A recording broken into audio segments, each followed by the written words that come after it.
Tras la derrota de Napoleón Bonaparte en la batalla de Waterloo, las potencias vencedoras restauraron la monarquía en Francia.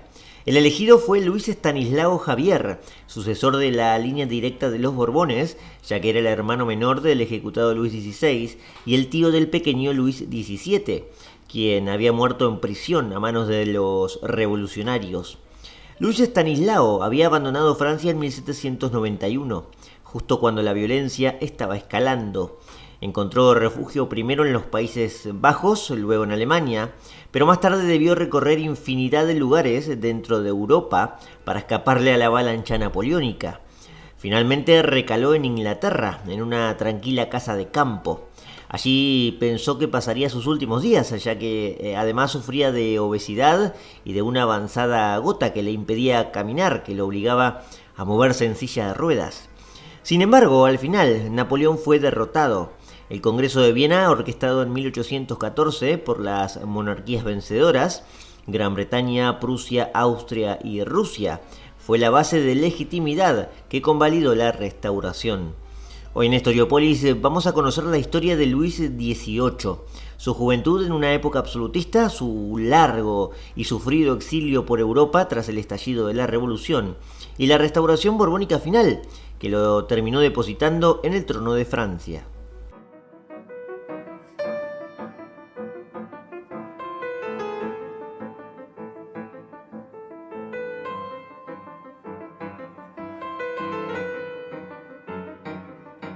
Luis Estanislao Javier, ese fue el nombre que le pusieron al nacer, a quien se convertiría mucho más tarde en Luis XVIII, que fue como pasó a reinar en Francia, como Luis XVIII. Anteriormente y desde su juventud se lo conocía más como conde de Provenza, un título que le dieron desde temprano. También reunía otros títulos nobiliarios, también era duque de Anjou o conde de Maine, también eran títulos importantes. Como dijimos en la introducción, Luis XVIII no fue un rey más, fue la persona que restauró la monarquía en Francia y fue la personificación de la dinastía de los Borbones en el momento de la restauración, en 1814. Como ya saben, en 1814 Napoleón fue vencido por las fuerzas europeas de la Sexta Coalición en la batalla de Leipzig en 1813 y luego en 1814 tuvo que abdicar. Y en Francia ubicaron a los Borbones nuevamente en el trono. La restauración definitiva igualmente llegó un año después, en 1815, porque Napoleón volvió después de su estadía en la isla de Elba, el régimen de los 100 días, y tras la batalla de Waterloo, ya en 1815, allí finalmente Luis XVIII fue restaurado. Pero bueno, mucho antes de la restauración tenemos que conocer al personaje. Como dije, su nombre era Luis Estanislao Javier. Nació en el año 1755 en el Palacio de Versalles, en la residencia real más prestigiosa de Europa y en la cuna del absolutismo que primaba en el siglo XVIII. Luis Estanislao Javier, un nombre peculiar para los tantos Luises que había en esa época. Primero, Estanislao fue elegido en honor a un bisabuelo, a un rey polaco, Estanislao de Polonia, y el nombre de Javier fue elegido por San Francisco Javier, el patrono de la familia de su madre más precisamente. Luis Estanislao era hijo del delfín Luis Fernando y de María Josefa de Sajonia, una princesa alemana. El delfín Luis Fernando era el futuro rey de Francia. Así es como nombraron siempre al príncipe, al heredero al trono, delfín, por lo menos desde tiempos de la Guerra de los 100 años. Así como Inglaterra tiene su herencia en el príncipe de Gales o España en el príncipe de Asturias, Francia depositaba su herencia en el delfín, que provenía de épocas medievales, de una zona conocida como el Delfinado, al sudoeste de Francia. Es decir, para no mezclar tanto las cosas, vamos a ir despacio. En 1755, cuando nació nuestro personaje de hoy, Luis Estanislao, el que reinaba en Francia era su abuelo, ni siquiera su padre, que era Luis Fernando. Su abuelo era Luis XV. Y sí, también se llamaba Luis. En el siglo XVIII son todos Luis en Francia. Como observarán en la línea sucesoria a la muerte de Luis XV, Quien heredaría el trono era el delfín Luis Fernando, el papá de Luis Estanislao. Es decir, Luis Estanislao estaba muy lejos de la sucesión al momento de nacer. Y aún me falta comentar que nuestro Luis XVIII, o sea, Luis Estanislao, fue el sexto hijo del delfín de Francia. Es decir, detrás de él había otros hermanos mayores. En la línea sucesoria estaba, para ponerlo en orden, estaba su padre, Luis Fernando, y dos de sus hermanos varones. Uno de ellos era el futuro Luis XVI. Bien, sabiendo todo esto, nuestro Luis Estanislao Javier, al momento de nacer, estaba muy lejos del trono. Eso es lo que tenemos que tener en cuenta. No había nacido para ser rey, no era heredero directo. Pero cuando cumplió sus 10 años, la cosa había cambiado. El rey seguía siendo Luis XV, pero su hermano mayor y también su padre, el delfín, habían muerto. Esto cambiaba bruscamente las tuercas de la línea sucesoria. Las dos muertes elevaron a Estanislao al segundo lugar de la línea de sucesión, mientras que Luis Augusto, el futuro Luis XVI, adquirió en ese momento el título de delfín. Ahora Luis Estanislao no estaba tan lejos. Para el ya machacado Luis XV sabía que la herencia ya no recaería en su hijo, sino en su nieto, en Luis XVI, porque había muerto el delfín Luis Fernando. Y fue eso lo que sucedió en el año 1774, cuando finalmente Luis XV murió. Y aunque estaba ya bastante grande, terminó muriendo de viruela en 1774. Luis Augusto pasó a reinar entonces como Luis XVI, y como aún no tenía hijos, el título de delfín de Francia, es decir, el heredero al trono francés, recayó ahora sí en el conde de Provenza.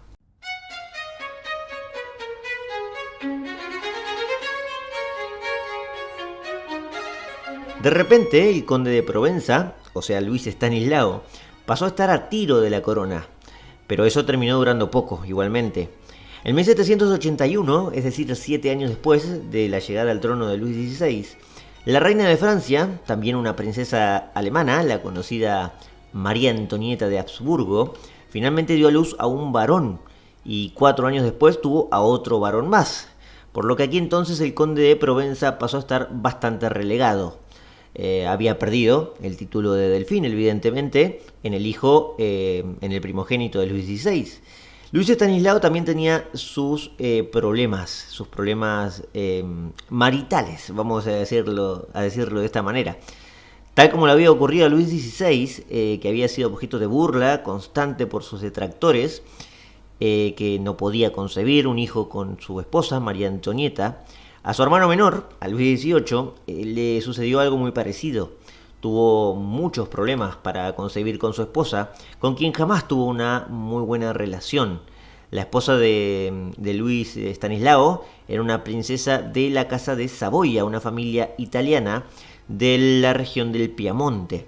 Luis Estanislao llevaba una vida bastante sedentaria también, y desde muy joven evidenciaba un deterioro físico con rasgos de obesidad y de poca preocupación por su estado corporal. Le importaba poco, básicamente, su estado físico, y era un poco gordo. Esa es la realidad.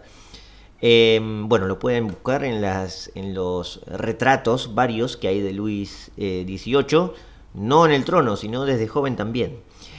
Eso sí, era un hombre tranquilo, había tratado de mantenerse al margen de la política para no obstaculizar el liderazgo de su hermano, que no le era fácil tampoco ratificarlo a Luis XVI, un tipo también bastante temeroso y dubitativo. Con el rey, la verdad es que, con su hermano quiero decir, tampoco se llevaba precisamente del todo bien. Que se alejara de la política no significaba que Luis Estanislao no la entendiera. Venía de una familia real y tenía que saber y estar al tanto de las cuestiones importantes. Era un típico infante de la época, Luis Estanislao. Un tipo religioso, intelectual, también ilustrado, obviamente, porque había nacido en esa era. Se mantenía ocupado principalmente en su biblioteca, que llegó a contar con más de 11.000 libros en el pabellón de Balbi. Cuentan que se dedicaba a la lectura durante varias horas cada mañana. Esa situación cambió, como ya podrán estimar, a partir de 1789, cuando se desató la Revolución Francesa. Unos años antes, de hecho, desde 1786-87, el clima se estaba tensando en París y en la política en líneas generales. La economía estaba estancada y las ansias de cambios estructurales llevaron al rey a pendular entre reformas ambiciosas y reformas bastante graduales, que seguían creando nuevos impuestos. Luis XVI terminó eligiendo las reformas graduales. Los problemas entonces estallaron porque no hubo cambios bruscos y eso es lo que dio comienzo, en buena parte, a la Revolución Francesa. Obviamente hay otros factores a analizar. Los primeros meses tan convulsos de esa Asamblea Nacional que se creó al principio, reemplazando al Tercer Estado, sumado a los disturbios constantes tras la toma de la Bastilla, tuvieron la compañía de Luis Estanislao, es decir, a pesar de las diferencias que había entre hermanos, Luis Estanislao terminó apoyándolo a su hermano mayor, que estaba en el trono. Trató de convencerlo Luis Estanislao de que esto era un problema serio desde temprano, de que tenía que aplicar una mano dura frente a cualquier levantamiento. Luis XVI, indeciso por naturaleza, jamás arriesgó demasiado, y la revuelta comenzó a radicalizarse y a dejarlo entre la espada y la pared. Cuando ya quería tomar decisiones fuertes, de repente no podía, estaba digamos que encarcelado virtualmente, de hecho terminó después encarcelado. A pocos meses del estallido, el hermano menor de Luis Estanislao, que se llamaba Carlos y que era conde de Artois, aquí hay otro hermano de Luis XVI, estaba Luis Estanislao, que era el menor, y había otro más menor que se llamaba Carlos, que como dije era conde de Artois. Este Carlos decidió exiliarse muy rápido, se fue a Italia, más precisamente a Turín, porque su esposa era de aquella zona y la familia estaba en Turín. Por lo tanto, se las tomó muy rápido el hermano más menor, digamos, Carlos. Muchos nobles ya estaban haciendo lo mismo en aquellos años, 1790 principalmente. Pero Estanislao decidió quedarse en Versalles y no abandonar a su hermano. Por cierto, ya no estaban en Versalles. Después de la marcha de octubre de 1789, habían vuelto a París, a la zona central de París, al Palacio de las Tullerías. Es decir, sacando este tema de la Revolución Francesa, en momentos difíciles los hermanos Luis XVI y Luis Estanislao estaban prácticamente unidos. Luis Estanislao no lo abandonó. E incluso Luis Estanislao recomendó al rey que no se fugase de Francia, una cuestión que ya empezaba a manejarse. Se venía madurando, la familia desde un principio lo estaba madurando. Luis Estanislao le aconsejó a su hermano que no era buena idea eso de fugarse de repente, simplemente porque los extractores de la monarquía, que ya eran varios y que ya había muchos que incluso pretendían abolirla, la monarquía directamente, se quedarían con todo el poder en Francia. Pero bueno, no hubo caso. Luis XVI no escuchó, la reina María Antonieta lo indujo también a esa fuga, a intentar fugarse de Francia, y Luis XVI tomó sus cosas, su familia, sus hijos también, y tuvo la compañía del propio Luis Estanislao, que también junto a su esposa, la princesa de Saboya, encararon la fuga hacia Varennes. La fuga es conocida, muy conocida en la historiografía, fue un estrepitoso fracaso para la familia real, que fue descubierta, apresada y llevada de vuelta a París, con Luis XVI, ahora sí, prácticamente preso. Sin embargo, Luis Estanislao y su esposa sí lograron escapar y encontraron asilo cruzando la frontera en los Países Bajos austríacos. En ese momento comenzaba el exilio de Luis Estanislao, probablemente no lo sabía, pero estaba comenzando un exilio que le duró casi 23 años. Es decir, no volvería a pisar su suelo natal hasta 1814.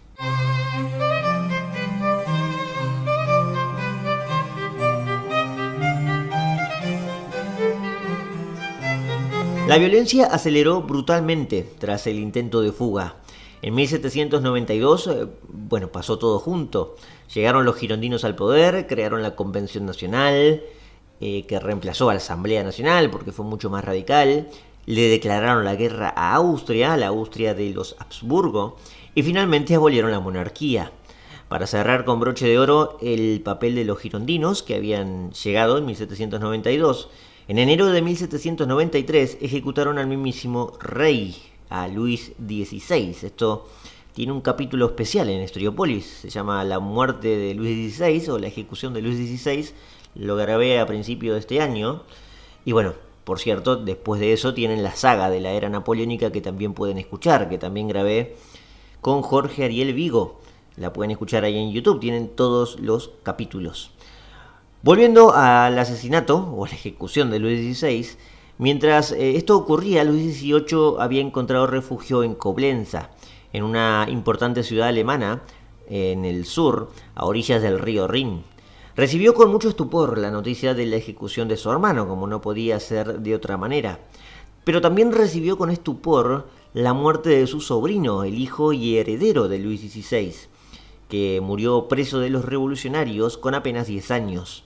Desde ese momento, cuando le llegó la noticia, alrededor de 1795, los príncipes en el exilio, tanto franceses como alemanes, y otros monarcas de Europa, decidieron titular al conde de Provenza como Luis XVIII, ya directamente pensando en que la monarquía algún día se restauraría. Al principio se podía pensar eso. Cuando llegó Napoleón se empezó a descartar un poco esa idea. Lejos estaba, por cierto, Luis XVIII de ser rey, como vengo diciendo. Era un título raro porque al fin y al cabo no podía ni siquiera pisar el reino que presuntamente era suyo. Es más, Coblenza se convirtió en un lugar peligroso para su estadía. Era un pasaje en donde las tropas francesas podían llegar rápidamente. Debió trasladarse entonces a la ciudad italiana de Verona, territorio de la República de Venecia. Pero tampoco pudo quedarse mucho tiempo. Venecia fue invadida, saqueada y dominada por las tropas de Napoleón en la campaña de Italia. Tras su partida de Verona, Luis Estanislao se mudó a Prusia, más precisamente a la ciudad de Blankenburgo, donde pasó a vivir en un modesto apartamento de apenas 2 habitaciones. Una residencia algo escueta, ¿no? Para alguien que era considerado rey de los franceses, o rey de Francia, mejor dicho.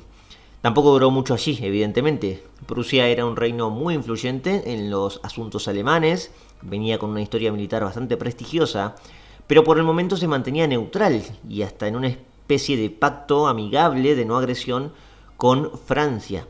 Fue entonces que Luis recibió una oferta de residencia con mayores lujos, que obviamente no tardó en aprovechar. La oferta llegaba desde el este.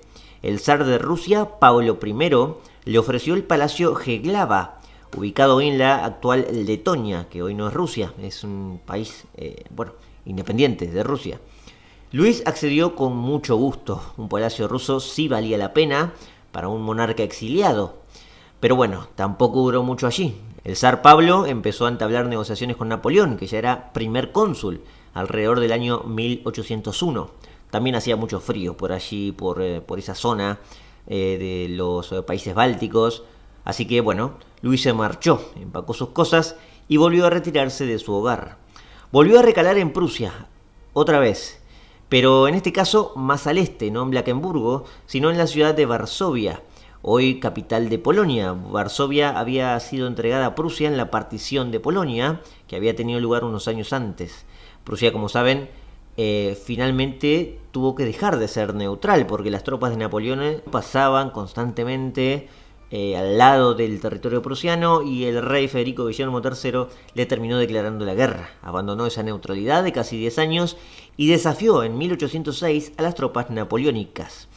Pero bueno, obviamente Luis debió abandonar otra vez su residencia, debió abandonar Prusia, antes incluso que Napoleón entrara en Berlín, evidentemente. Napoleón entró en Berlín a fines de 1806 y Luis ya no estaba en Prusia. Volvió a recalar en Rusia ahora, otra vez más al este. Ahora ya no era gobernada por el zar Pablo I, sino por el zar Alejandro I, que era hijo de Pablo. Volvió de hecho al palacio de Jihlava. Alejandro no se llevaba bien con Napoleón, pero bueno, venía cayendo derrotado una y otra vez. Sus ejércitos venían perdiendo constantemente.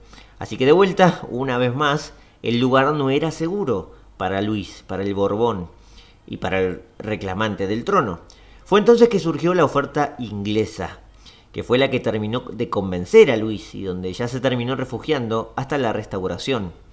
Además, ninguno de los lugares era seguro en el continente porque Napoleón, en los distintos tratados de paz que terminaba infligiendo al derrotado, exigía también que no le den asilo al pretendiente al trono, al pretendiente Borbón, a Luis Estanislao.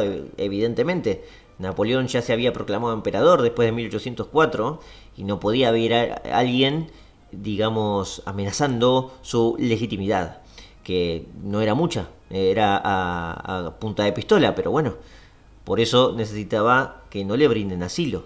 Inglaterra nunca fue invadida por Napoleón, por lo tanto era un actor principal en la guerra, en la era napoleónica, y era un lugar ya seguro para Luis. No era impensado que Inglaterra le brinde asilo a un monarca Borbón. En 1808, los británicos ya estaban completamente comprometidos en su guerra contra Napoleón. Siempre lo habían estado, obviamente, pero financiando y organizando las coaliciones europeas contra Francia. Inglaterra puso mucha pasta, mucho dinero para las tropas, para la artillería, pero ahora los ingleses estaban ya liderando ejércitos y lo estaban haciendo en la península ibérica, que fue invadida en 1807 y 1808 por las tropas napoleónicas, con la gran actuación del duque de Wellington en aquellos años. Aquello abrió paso a la guerra peninsular, por cierto, que se conoce mejor en España como la Guerra de Independencia Española. Jorge III, quien era el rey inglés de la casa de Hannover en aquel momento, ya venía apoyando a la familia real exiliada, a los Borbones, evidentemente, a los Borbones de ambos países, de Francia y de España, porque en España también estaban los Borbones, estaba Carlos IV y Fernando VII. Así que a través de pensiones transitorias, el rey Jorge III, estaba ayudando ya al rey exiliado, a Luis Estanislao. Pero ahora ya el apoyo era total. Luis XVIII se hospedó en Hartwell House, una fenomenal casa de campo, no muy lejos de Londres, que está ubicada exactamente al sureste. La pueden buscar en internet, o mejor dicho, voy a dejar la foto aquí. Está ubicada la casa de campo en el condado de Buckinghamshire. Este era ya definitivamente, al fin y al cabo, el lugar más seguro para el rey exiliado, porque el continente, conforme pasaron los años, terminó teniendo el sello de Napoleón en casi todos los rincones.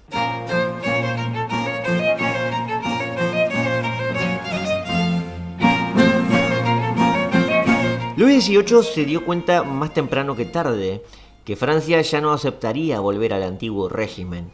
Todo había cambiado en su reino robado por aquel revolucionario, aquel advenedizo de Córcega. Cuando Napoleón se coronó como emperador a fines de 1804, se notaba que la cosa venía en serio, era algo que pretendía perdurar, lo de Napoleón. Este audaz político y militar, Napoleón Bonaparte, evidentemente, pretendía ya quedarse en el trono.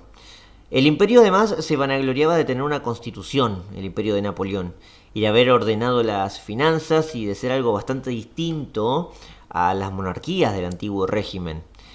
Esto último de las finanzas que mencioné recién es cierto y era importante, porque recuerden que uno de los detonantes de la Revolución Francesa fue el malestar económico, las deudas de la corona y los impuestos que cada vez subían más para financiar esa deuda. El imperio de Napoleón es cierto que saneó la economía entonces. Sin embargo, también vale aclarar que lo hizo a costa de todos los reinos europeos, porque cada reino que venció, cada república italiana de la que se adueñó, fue saqueada y les hizo pagar duras indemnizaciones de guerra a todos sus vencidos. Ya no existía el problema de la deuda como existía en tiempos de Luis XVI, pero ahora lo pagaban las monarquías extranjeras. Las poblaciones extranjeras, básicamente, esos impuestos que en vez de Francia pasaron a pagarse en los otros lugares de Europa, básicamente. No es que Napoleón vino a recortar el gasto de la corona, sino que vino a equilibrar las cuentas saqueando a los demás reinos. No era solo una cuestión de expandir la república y todo eso. Pero bueno, Luis XVIII entendió que la situación ya era complicada para su retorno, así que atemperó sus ambiciones. No pretendía ya con el paso del tiempo lo mismo que exigía al principio, en los años de los años 90, en 1796, 97, donde tenía algunas exigencias bastante ambiciosas, donde pretendía volver al antiguo régimen y que él sea coronado como un rey emperador de Francia. Bueno, terminó cambiando su parecer, porque su popularidad ya era baja. Napoleón estaba en su mejor momento, además. Así que reformuló su proyecto de restauración y terminó emitiendo una declaración mucho más liberal que sus primeros pronunciamientos. En una nueva propuesta, alrededor de 1809, juraba que mantendría el sistema administrativo y judicial que había implementado Napoleón. eliminaría las presiones políticas y garantizaría además una amnistía general. También proponía reducir impuestos, finalmente alguien que proponía esto. Pero bueno, esto no llegaba del todo a los oídos de los franceses, porque Napoleón, como digo, estaba en auge. Los éxitos napoleónicos coincidían con las horas más bajas de Luis. Esto se daba de manera simultánea, que aunque estaba a salvo en Inglaterra, su avanzada edad y el deterioro físico le estaban pasando factura. En 1810 Luis tuvo un ataque de gota particularmente grave, un ataque que lo obligó a tener que usar una silla de ruedas para moverse en su casa de campo. Como agregado, ese año, 1810, su esposa, María Josefina de Saboya, con quien dijimos nunca terminó de llevarse bien, falleció igualmente al lado de Luis en Inglaterra. Luis ya tenía más de 55 años, no había tenido hijos, como mencioné por ese problema, de obesidad principalmente, y podía haber pasado completamente al olvido, como un pretendiente al trono lejano de una familia que había perdido abruptamente la corona en manos de un revolucionario advenedizo. Se podía haber quedado allí la historia, pero bueno, la historia también tiene esos reveses brutales del destino que cambian las cosas. Así ocurrió con la gloria de Napoleón, que tan rápida fue su escalada, tan rápido fue su ascenso, también es cierto que fue muy acelerada su caída. Las invasiones de España y de Rusia después, principalmente esta última, llevaron al imperio francés a un fracaso militar y político que terminó condenando al propio Napoleón. A principios de 1813, justo después de la fracasada invasión a Rusia, la debilidad de las tropas napoleónicas hizo emerger una nueva coalición europea.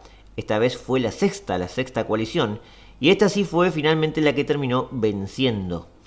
Los reinos sometidos de Prusia, varios principados alemanes e incluso varios reinos italianos se levantaron contra Francia. Justo cuando vieron que estaba débil Francia por la invasión a Rusia y por su fracaso, aprovecharon el momento. Algo que probablemente estaban esperando hacía años, evidentemente. Prusia de hecho había sido demasiado humillada en el Tratado de Tilsit y entendió que ahora era el momento de reaccionar. A la sexta coalición también se unió Rusia y también Inglaterra, que no se perdió ninguna coalición básicamente. Inglaterra ahora sí colaboró con algunas tropas para terminar de vencer a Napoleón. Lo estaba haciendo desde el momento que comenzó la invasión a la península ibérica. La derrota de las fuerzas napoleónicas tuvo lugar en territorio alemán, en la ciudad de Leipzig, en la famosa Batalla de las Naciones, en octubre de 1813. Unos meses después, en marzo de 1814, los aliados entraron en Francia y tras algunos meses de resistencia francesa, los aliados finalmente lograron entrar en París. Napoleón tuvo que abdicar, lo hizo exactamente el 6 de abril de 1814.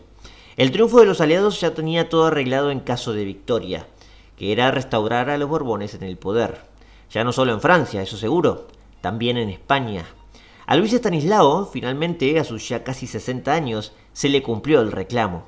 El estado de salud no le permitió estar presente en Francia cuando llegaron las tropas aliadas. Fue su hermano menor, Carlos, el conde de Artois, quien acompañó a las tropas aliadas con el cargo de teniente general, cargo que el propio Luis desde Inglaterra había concedido.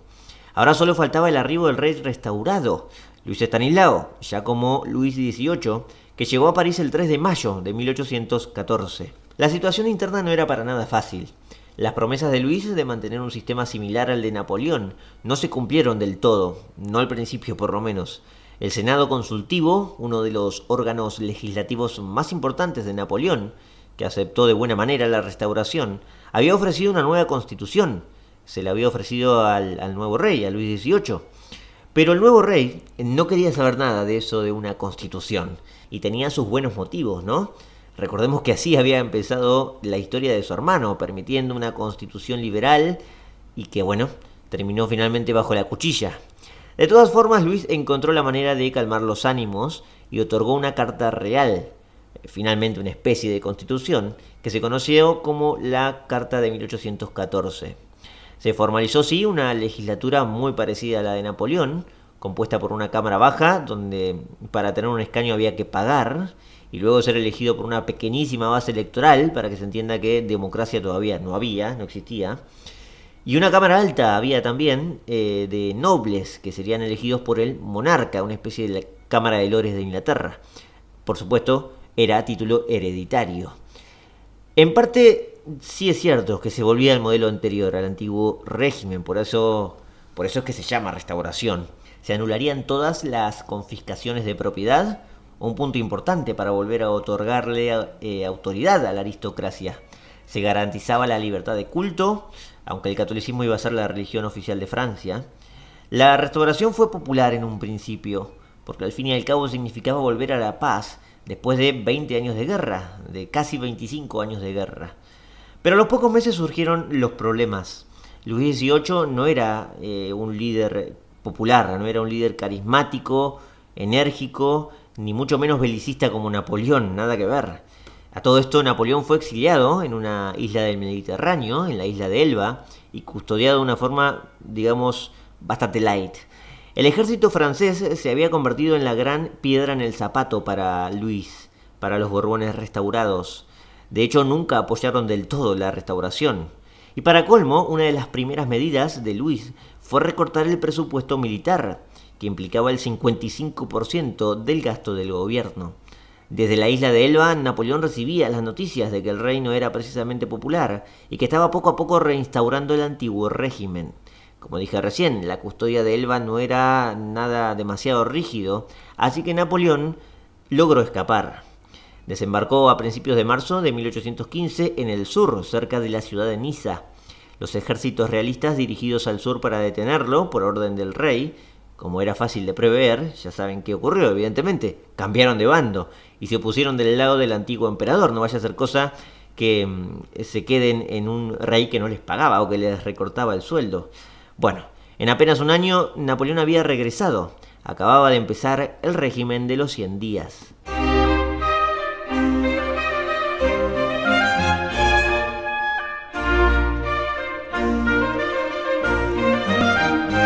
La noticia de que el camino a París iba a estar tan despejado como lo estuvo para Napoleón desde el sur, llevó a Luis XVIII a exiliarse en Bélgica, en la ciudad de Gante. Sin embargo, esta noticia, como dije, aunque causó revuelo, es cierto, entre las potencias europeas, era algo predecible. Mientras esto ocurría, y aquí hay que prestar atención, algo mucho más relevante y duradero se estaba gestando en Europa. Más precisamente en la ciudad de Viena, la capital del Imperio Austríaco y corazón de Europa también. El corazón de Europa es Viena, o fue Viena durante muchísimo tiempo. Las principales potencias vencedoras de Leipzig, aquella batalla de las naciones de 1813, habían llegado a un acuerdo inquebrantable conocido como el Congreso de Viena. Nunca, jamás podía volver a permitirse algo tan caótico y revolucionario como lo que había ocurrido en Francia. Esta fue la premisa del Congreso de Viena, que se reunió a fines de 1814. Como ven, antes de que Napoleón volviera nuevamente a Francia. La metodología que habían acordado para evitar a un nuevo Napoleón se basó en dos principios fundamentales. El primero era que las monarquías eran el único modelo legítimo para gobernar. El segundo era mantener un equilibrio de poder donde los grandes protagonistas de este Congreso debían resolver sus disputas a través de la diplomacia. Cualquier ambición de territorio debía ser compensada entre las partes, y que si una potencia recurría a las armas, todas las demás responderían en conjunto. La idea de este Congreso había surgido de una de las mentes más brillantes de la época, el diplomático Clemens von Metternich, que era ministro plenipotenciario en el Congreso de Viena por parte del Imperio Austríaco. Fue él el que fue tramando desde hacía tiempo, venía tramando esta coalición, la sexta coalición que se terminó convirtiendo en el Congreso de Viena. El método de que se establezca un equilibrio de poder entre las monarquías, entre los poderes, para que no lleven a las armas, tenía una contrapartida también importante. Cada potencia debía controlar en su región que ninguna revuelta ocasionara grandes problemas internos. Si esto sucedía, todas las demás debían colaborar en la restauración del orden. Es decir, no querían que suceda algo parecido a Francia bajo ningún aspecto. Estas potencias involucradas eran, como ya dije, los que organizaron la sexta coalición y triunfaron en Leipzig.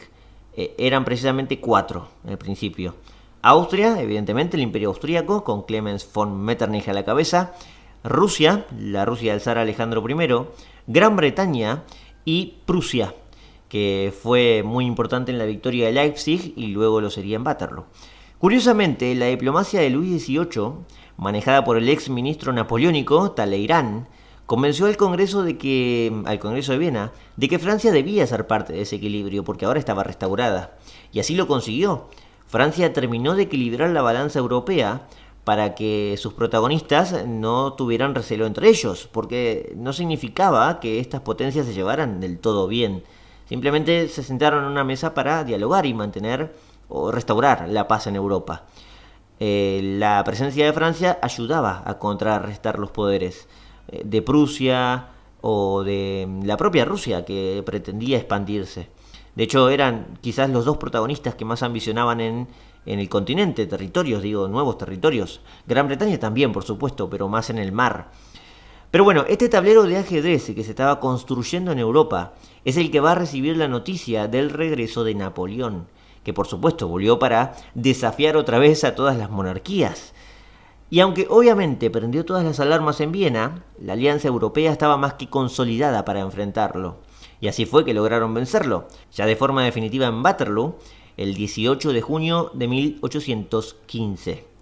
Esta vez sí no hubo escapatoria para Napoleón, que fue exiliado en la isla de Santa Elena, ya hasta su muerte en 1821, una isla mucho más custodiada y mucho más alejada, de hecho, de Francia. Tras la victoria de las monarquías en Waterloo, Luis XVIII volvió ahora sí a ser restaurado definitivamente en Francia y fue recibido de forma bastante afectuosa por el pueblo francés. El rey entró en París y una inesperada multitud lo recibió. Los jardines del Palacio de las Tullerías estaban atestados de personas. Para esta segunda restauración el rey fue mucho más cauto y se mostró bastante conciliador. Había aprendido de lo que había sido el primer año, la primera restauración. Este aprendizaje lo llevó a buscar las paces, a hacer las paces constantemente con los exnapoleónicos. En ese contexto surgió un ala ultra realista que se le puso en contra a Luis XVIII, tanto en las cámaras legislativas como en la corte. Estaba este movimiento más conservador que pretendía una limpieza a sangre limpia de antiguos bonapartistas. Curiosamente, este bando más conservador estaba encabezado por el conde de Artois, su hermano menor, Carlos, que más tarde, como sabrán, va a llegar a ser rey y va a ser depuesto en 1830 precisamente por ese conservadurismo de Carlos. Pero bueno, en el momento que fue restaurado, Luis trató de despegarse de esta línea de su hermano y de la línea del antiguo régimen. Y aunque no pudo evitar algunas persecuciones clandestinas contra ex-revolucionarios, con jacobinos que todavía quedaban de tiempos anteriores, se mantuvo al margen de las disputas políticas. Y su reinado, que duró aproximadamente 9 años, fue bastante liberal para la época. A pesar de algunos conflictos entendibles de semejante posguerra que sucedieron más adelante, Francia había vuelto a la paz finalmente, y era un engranaje crucial, Francia, en el Congreso de Viena. Luis XVIII logró una tranquila sucesión a su muerte en 1824, y esto era un gran logro, incluso aunque no tenía hijos. El trono pasó a su hermano menor, como dije recién, al conde de Artois, que fue coronado como Carlos X. El nuevo orden monárquico en Francia terminó ayudando a la vecina España en aquellos años de Luis XVIII, porque tuvieron que sofocar unas revueltas liberales que ahora se habían desatado en España, que se habían levantado contra Fernando VII. Fue finalmente aplacada la revuelta, con tropas francesas, de hecho. Fue finalmente la restauración monárquica, y no la revolución o la era napoleónica, lo que trajo tranquilidad para Europa en general y para Francia en particular. Fue la restauración monárquica, garantizada por el Congreso de Viena, la que trajo ordenamiento político, la que sentó las bases de grandes beneficios económicos y avances industriales que se iban a desarrollar durante todo el siglo XIX. Pero por sobre todas las cosas, devolvió a Europa la paz internacional, que con algunos altercados menores perduró durante casi 100 años, hasta 1914, tiempo en que los nacionalismos colisionaron de forma trágica en la Primera Guerra Mundial.